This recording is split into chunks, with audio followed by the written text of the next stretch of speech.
Hello everyone, Ultimate Mantoid here. I first of all want to apologize for having only posted 2 fucking videos in the middle of the month of February.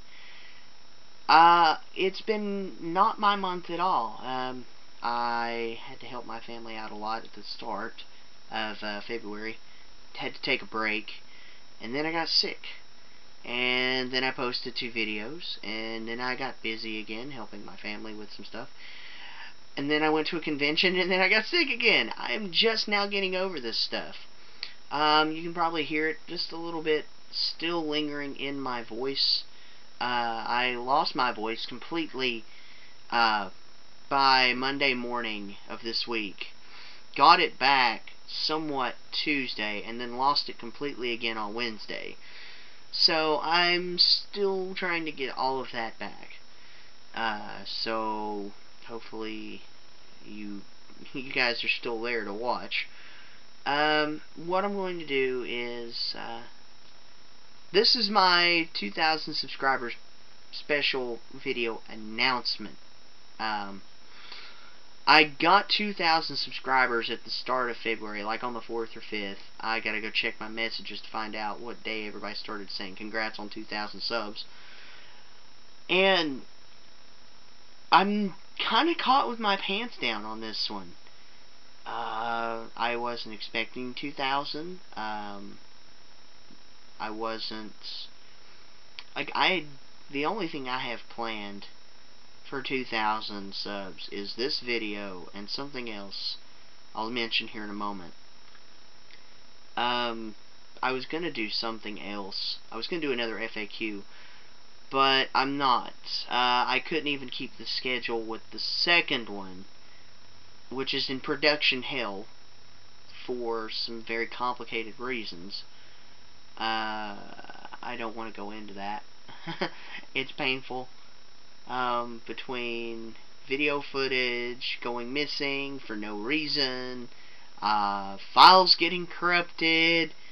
It's like the cursed video, so I have to reshoot some stuff, I have to remake some cards, and hopefully the shit just doesn't disappear on its own. I have turned my computer files inside out looking for shit.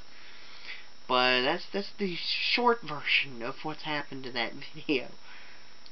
And then I don't get the motivation to work on it, and I'm like, fuck. Anyway, so what I am going to do is talk about what I'm going to do for 2,000 subscribers.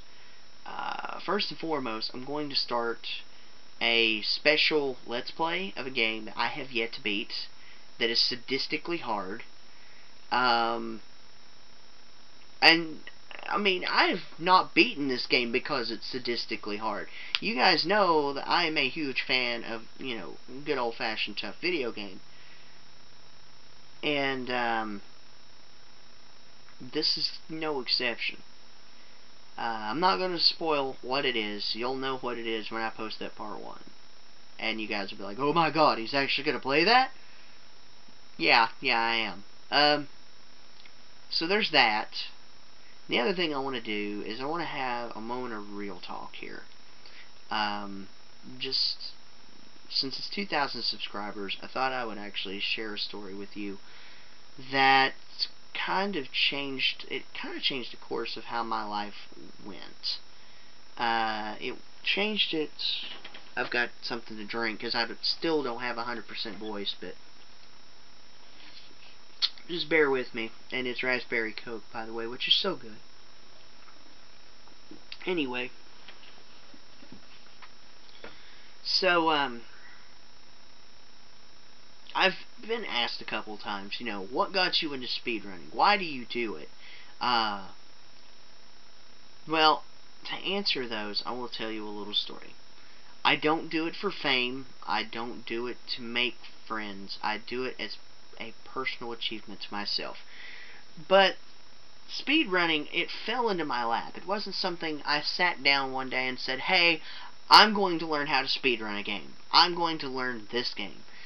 It's not something I sat down and thought about. It was something that just happened. I was sitting in my parents' living room. I was 16 years old. I was playing TNT Evolution. And I was playing through, and I beat map 31 of Pharaoh on just a casual playthrough, and I actually beat the record, which at the time was held by F. I think it was like 11 minutes and 4 seconds. And but let me rewind. It was 2000. I was in high school, and I had gotten on a big Doom kick, and I was like, I want to play some Doom. And I found the Plutonia Done Quick demo pack, which was done by some of the old competing runners, like I think Kai Uwe Humpert, Anders Johnson, Henning Skogstow, Adam Hagee, some of the Adam Williamson, just some of the old names that stuck with me, because that was when I got into speedrunning. I got to talk to a lot of these people. Radek. Anyway, I found the demo pack, and I was completely floored by how fast and how efficient that they finished these levels. And I was like, this is nuts. So, I found their website, and I kept up with the records. I started downloading like every lump file I could find, .lmp, for those that aren't familiar with Doom file terminology. A .lmp is a lump file, and the .lmp is actually what your recorded playthrough is saved as, if that makes sense. It's like it's your demo. Anyway, so I downloaded like every lump file I could, and I started watching, and I would watch these speedrun attempts day in, day out. Like, I'd go to school, and I'd come home from high school, and I would like watch speedrun demos of Doom. And of course I had my favorites. I mean, I watched everything that was released, like, Doom, Doom 2, TNT, and Plutonia, and then I would watch the ones for like Hell Revealed and Requiem and Memento Mori, Memento Mori 2. I mean, I watched like everything. And then, on a casual play, of course I picked up a couple tricks along the way, but I didn't really equate it to me learning how to speedrun. So anyways, I casually beat the 1104 held by F on TNT map 31, and this is with the yellow key fix, mind you. And I was like, holy crap, did I do that? So while playing, I minimized the game, and I looked, and sure enough, I had like a 1054 or 1052 or something like that. I don't remember. So I was like, I can do this. So I played it, and I sent my first recording, like first exit. The first exit was like a 1029, I think is what I got. So I was like, oh my god, I got it. So I submitted it to the competing. And then I was like, well, what else can I do? So I suddenly had all this motivation. I was like, I can do this.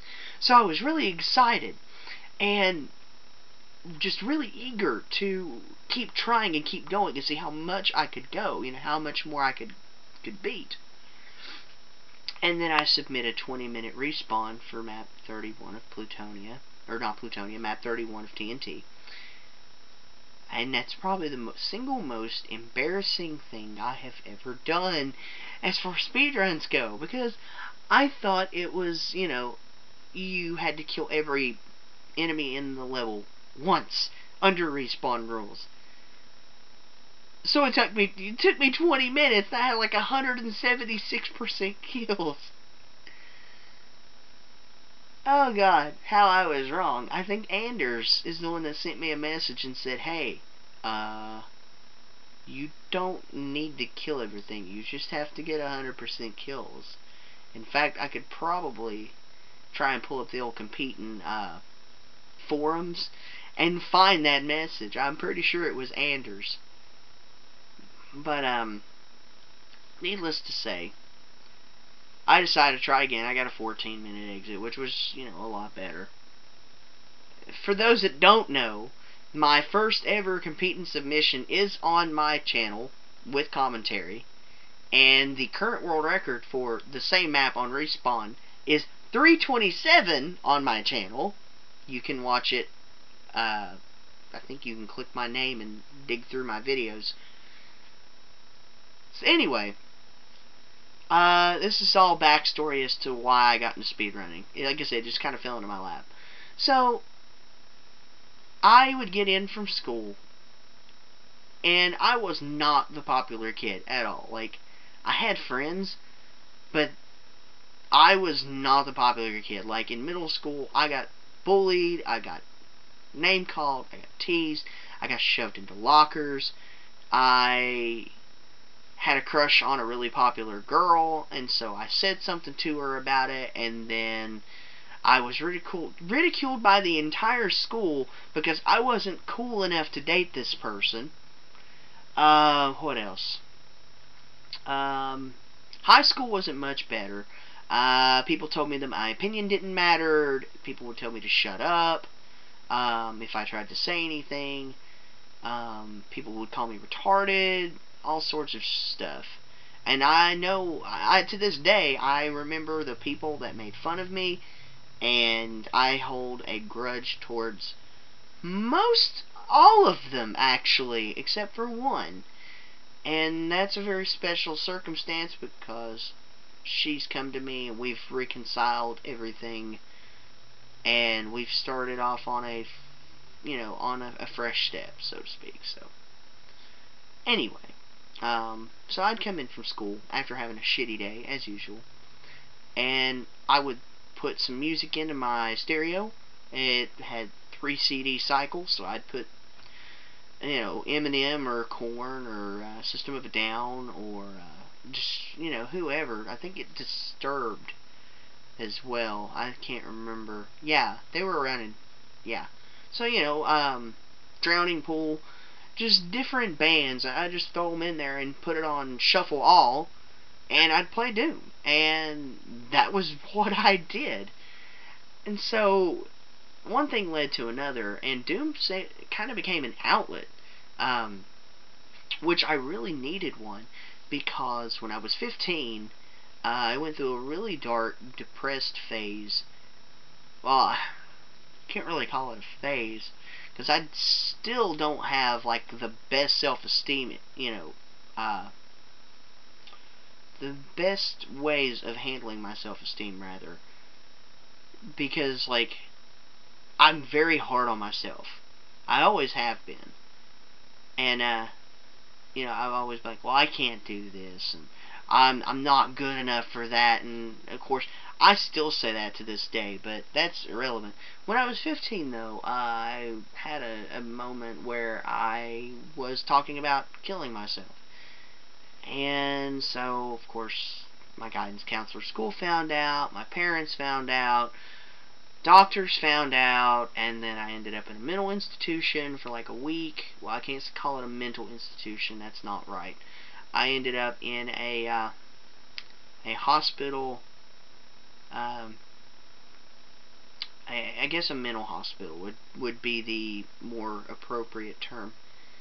And anyways, I ended up there for like a week, and I never want to go back.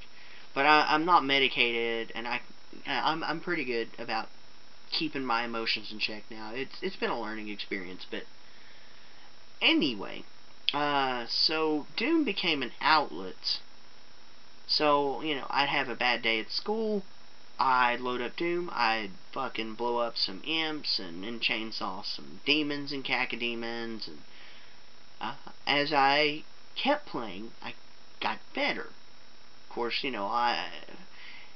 eating, breathing, sleeping Doom, for about 14 months, you tend to do that. And people say video games aren't, people say video games are all bad. Oh my god, they cause so much violence. Actually, it's probably the reason I didn't freaking go crazy and kill a bunch of people or something, but that's irrelevant. I'm not crazy, I promise. I have my parents to thank for that. My parents are very, like, I genuinely believe I think I had the best parents in the world. Because without them, I could easily have ended up as a crazy killing machine. I could have been another Eric Harris. By the way, don't bully, because you could end up getting you and a bunch of other people shot up. That was what Columbine was all about. Yay for essay papers. Anyway, so why do I speedrun? The short answer is because it makes me feel good about myself, and it makes me feel like I can do something right, or that I can do something good. I was okay academically. I'm good at history. I'm good at math. I'm not that good at English, and I'm not that good at sciences. But outside of, like, some academics, I've never really been good at anything. And then I learned how to play Doom. And ever since I got into speedrunning, I've wanted to be, better at playing games. So now, I guess I take my gaming a lot more serious. So I guess it's had an influence in that. But it kind of, in a weird way, altered where my life was going. Because, I had everything figured out when I was 18. I was like, I'm going to go to college. I'm going to get my degree. I'm going to, make video games. Or I'm going to be a lawyer. I had a couple options at that point. I had considered law school. I had considered, being a game designer. I had considered being just a general computer networking specialist, or a PC repair specialist or something. Just something in computers. And I'd consider something else, but it's not coming to me at the moment. And I was like, I'll finish college, I'll get, a good job, blah, blah, blah. We all think that. But instead, here I am in front of a $100 camera with a video uploaded to YouTube talking about, just whatever, doing videos, playing video games. It's weird because this is not even close to what I would have ever imagined my life would be. I live with my grandmother and I take care of her, which is kind of important because she is the only grandparent I have left. It's funny where life will take you. That's what I'm trying to get at. And the other thing I'm trying to get at is never sell yourself short. Unless you have actually tried it and applied yourself fully, never say, I can't. Because I, at one point, thoroughly believed that I couldn't do anything right. I couldn't do anything well. I couldn't do, I couldn't do this. I couldn't do that. I played soccer as a kid, but I wasn't good at it. I was okay at it. I did acting in middle school and high school, like children's theater. I wasn't good at it. I was okay at it. I like to play bowling. I'm not good at it. I'm okay at it. You get where I'm going with this. I'm kind of, I kind of have my thoughts scattered all over the place, and I can't seem to sweep them up into a pile together. So I hope you guys are still following me on this, but basically, don't ever sell yourself short. Never think that you're stupid. Never think that you're never going to find something that you're good at. Because what I have learned is that everyone has that one, at least that one thing that they're good at, that they have a passion for. And when you find it, you're going to realize that you are a much happier person than you were. Especially when you put your entire body, your entire essence into it. When you put your heart and your soul into trying something, even if it's not the best thing. I'm not the best speedrunner. Some of the older people from when I started could still stomp a mud hole in me. Like Anders Johnson. Vild'd walk all over me. Vono'd walk all over me. To some of the newer ones. Like, I can't even, look Dime in the eye in speedrunning. So, when you find that one thing that you're actually passionate about, that you realize that you're actually good at, you're going to be a much happier person. And it's not the easiest thing to find. Sometimes it has to fall into your lap. Sometimes you have to look for it. And I realize that this is real talk and that this normally doesn't come from me on my channel. But this is a 2,000 video, or 2,000 subscriber video, and I wanted to share a bit of me with you guys. And just, I hope that you take something from this video. But to finish my thought, about my parents raising me, I mean, they could have half-assed it.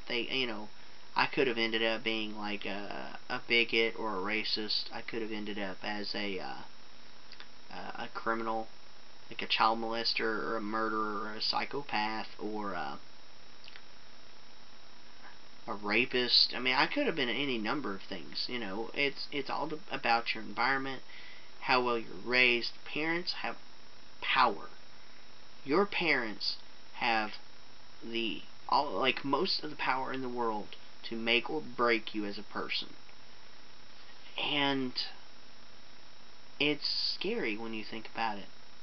That's that's something else I may talk about later, but I guess just take something from this.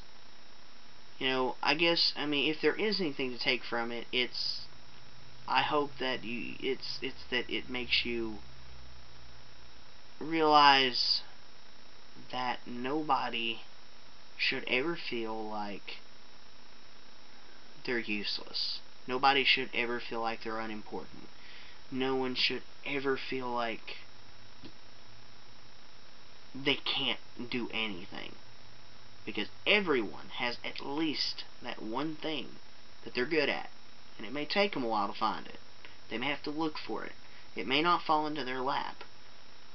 Hell, it may not be something that you are good at now. It may be something that you develop later. But everybody has one. At least one. And you may not be the best at it. But you're going to be good at it. And it's going to make you feel a lot better. Do I have anything else I want to say? I guess just never feel like you're useless. Never feel like you're stupid. Because you're not. And you should always believe in yourself. If there's anything to take from this. I got a little bit deep, but that was kind of what I wanted. So, on a parting note, I now have a Twitter. I have sold my soul. And I don't mean my soles on my shoes. I have sold my soul. I have a Twitter. I also have a Facebook fan page that I have started. If you don't know about that one already, links will be down in the description for both. If you have sat through all of my scatterbrained ramblings, then thank you for watching. But yeah, 2,000 subscribers. I'm floored. I really, truly am. So, thank you, everybody. And I hope that everybody has a fantastic day, or night, or evening after watching this. And take care of yourself.